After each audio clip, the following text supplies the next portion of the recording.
Hello, friends. Rebecca here. As promised, I am sporting my new implants right here. You can kind of see. Here we go. Here we go. Only 1 week post-op. And actually, the operation that I had to remove the expanders and put the implants in, which took about an hour and a half, was a piece of cake compared to the first one in terms of recovery.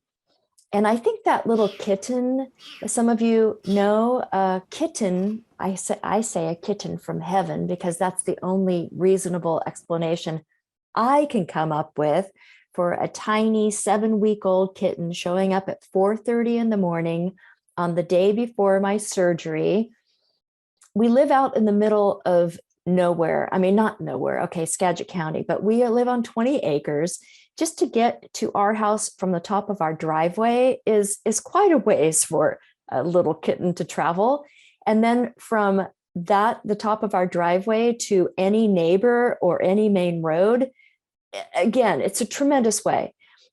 I just can't imagine a tiny little baby kitten doing that on its own. It just makes no sense to me. So what makes sense to me is this kitten really did come from heaven, this kitty from heaven, who came to me unexpected as a gift to get my mind off of what was happening the following day.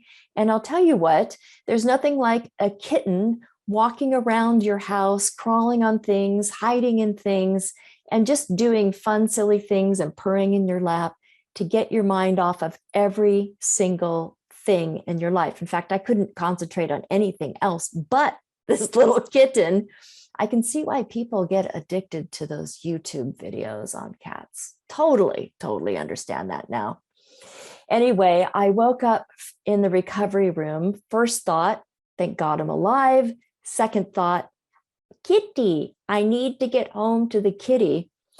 They took out the IV, brought me my clothes. I put them on. I jumped out of bed. I'm like in the hallway. Hey, I'm ready to go. I'm ready to, somebody check me out. I've got a kitten waiting for me. And they're like, ma'am, we just can't let you walk out of here. We have to discharge you and walk you out or wheel you out or whatever.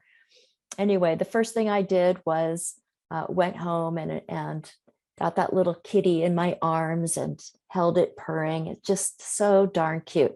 The good news is for our family, there's a right time for everything. And I felt like the kitty really was a gift to me for the time that I had it.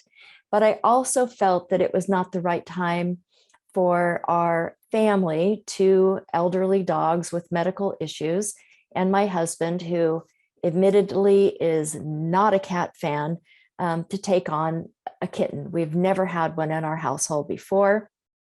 And so my friend from Davis Junior High School, we starred in the 9th grade play, The Ballad of Braun Michael, at Emerson Junior High School, Matt Forrest and I. The Ballad of Braun Michael, kind of like Brigadoon, but not nearly as good, okay?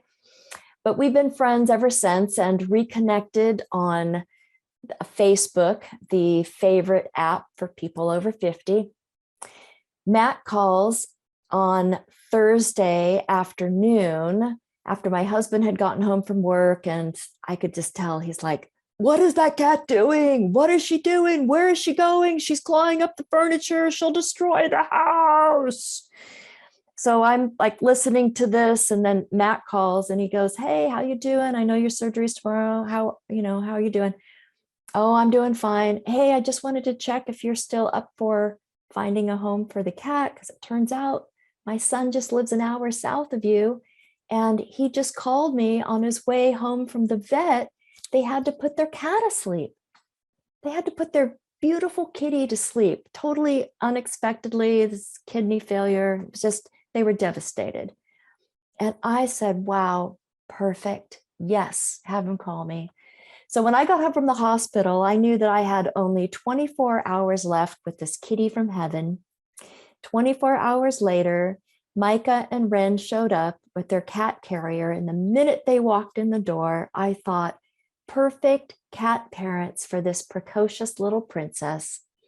They picked her up in their arms. She started purring instantly. She fell asleep. As the new family drove off together, I felt so grateful to be used as a conduit for happiness and healing, and also that kitty had been part of my healing too. I felt great that next day following the surgery. Really, I have been on no pain meds since that day. And but here's what I will say: lightning can strike twice, and if another kitty from heaven ends up here at 4:30 in the morning, that kitty probably will find a home here for the rest of its life. Yeah, I'm totally warmed up to the idea of a kitty from heaven. And the cat's new name is Fennel, by the way. Perfect name for this cute little kitty. All right, that's the story of the last phase of the new rack and the kitty from heaven. I hope you enjoyed it. Bye now.